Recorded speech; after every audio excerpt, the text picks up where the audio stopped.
Bom dia, meu nome é Leandro e hoje eu vou falar um pouco sobre o que foi a ocupação japonesa na Coreia e quais foram as suas consequências sociais e econômicas trazidas para a Coreia em decorrência desse conflito. Agora eu vou falar um pouco sobre o que foi a ocupação japonesa na Coreia e qual foi o intuito dela. No ano de 1910, o Japão anexou a Coreia, que permaneceu na colônia japonesa até o fim da Segunda Guerra Mundial, em 1945. A ocupação japonesa na Coreia se caracterizou por uma repressão brutal, que incluiu deportações, trabalho forçados e exploração sexual de mulheres, com o intuito de colonizar e dominar a política. Instituído o ensino da sua língua nas escolas e obrigaram os coreanos a terem nome japonês, tomarem nome japonês após seu nascimento. E também o Japão investiu na modernização da Coreia, mas a infraestrutura construída servia aos interesses do colonizador. Nosso terceiro tópico é como os japoneses impuseram seu regime na Coreia. Então, eles começaram um regime de terror na Península Coreana. Milhares de pessoas foram jogadas em campos de concentração de trabalho forçado ou em fábricas, onde trabalhavam em condições análogas à escravidão. Foi também imposto uma série de leis que visavam suprimir a cultura coreana e iniciar um processo de assimilação forçada. Embora houvesse resistência, a repressão à cultura e a brutalização da população nativa da Coreia pelas mãos japonesas persistiu por 3 décadas e meia. Durante a década do Pacífico, do ano de 1941 ao ano de 1945, os coreanos foram enviados para trabalhar como escravos nas nações ocupadas pelo exército imperial japonês. Ao mesmo tempo que milhares de mulheres, incluindo crianças, foram forçadas pelos japoneses a se prostituir, e como eram conhecidas as chamadas mulheres de conforto. Essas mulheres eram estrupadas e molestadas pelos soldados japoneses.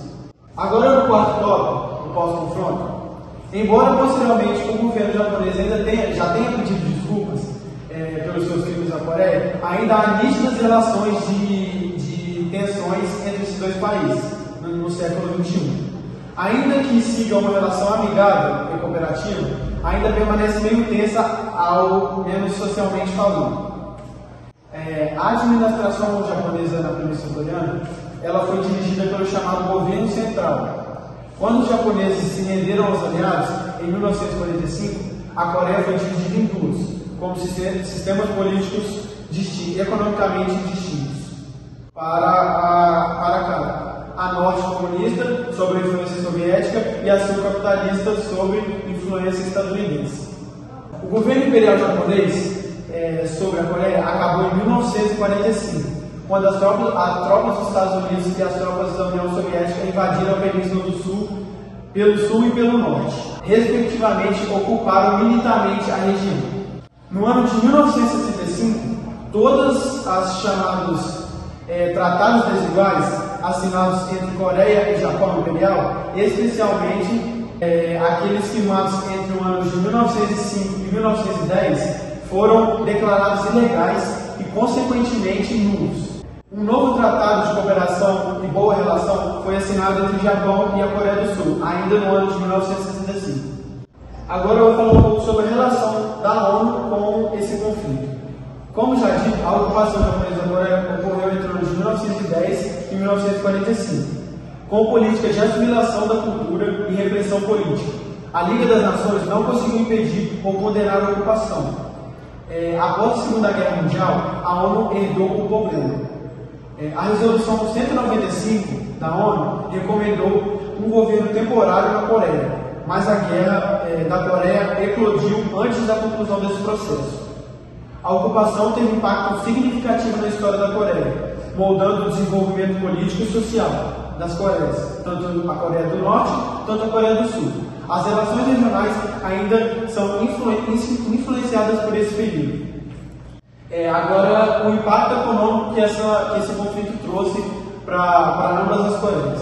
Teve impactos econômicos significativos, incluindo a exploração intensiva de recursos, a monopolização de setores econômicos por empresas japonesas, mão de obra forçada durante a Segunda Guerra Mundial, destruição de infraestruturas e endividamento.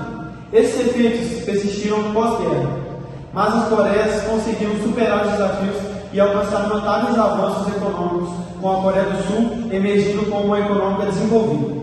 Agora, a conclusão do que foi isso tudo. A ocupação japonesa ela deixou um legado de repressão brutal, incluindo deportações, trabalhos forçados e exploração sexual. Apesar das desculpas do Japão, as sequelas ainda persistem, refletindo-se em relações tensas entre esses dois países. A divisão resultante da rendição japonesa moldou a história política e econômica da Coreia. A ocupação teve impactos econômicos negativos, mas as Coreias superaram esses desafios, com a Coreia do Sul emergindo como uma economia gigante.